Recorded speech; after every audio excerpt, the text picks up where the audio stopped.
அண்டத்தில் இருக்கிறது தான் இந்த பிண்டத்தில் இருக்கிறது. அதாவது யூனிவர்ஸில் இருக்கக்கூடிய வெளியில் இருக்கக்கூடிய விஷயங்கள் தான் நம்மளுடைய உடம்புலையும் இருக்குது.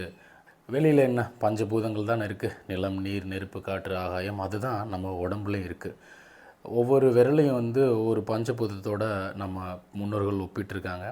இப்போ உதாரணத்துக்கு இந்த பெருவிரல் பார்த்திங்கன்னா நெருப்பாகவும், ஆள்காட்டி விரல் காற்றாகவும், நடுவிரல் ஆகாயமாகவும், இந்த மோதிர விரல் நிலமாகவும், சுண்டு விரல் நீராகவும் ஒப்பிட்டிருப்பாங்க. பஞ்சபூதங்களோட அடிப்படையில் தான் பார்த்திங்கன்னா நம்மளுடைய உடம்பே இயங்கிக்கிட்டு இருக்குது. இந்த பஞ்சபூதங்களோட சமன்பாட்டில் ஏதாவது ஒரு சீர்குலைவு ஏற்படுது அப்படின்னா நம்ம வியாதிக்கு ஆளாகிறோம். இந்த விரல்களை ஒன்றோட நம்ம மாற்றி வச்சு பயிற்சி செய்யும்போது, அதை தான் நம்ம முத்ரான்னு சொல்கிறோம். மாற்றி பயிற்சி செய்யும்போது அங்கே அந்த பஞ்சபூதங்களோட அதோட சமன்பாட்டில் ஏதாவது சீர்குலைவு இருந்திருந்தால் அது சரியாகுது. அதன்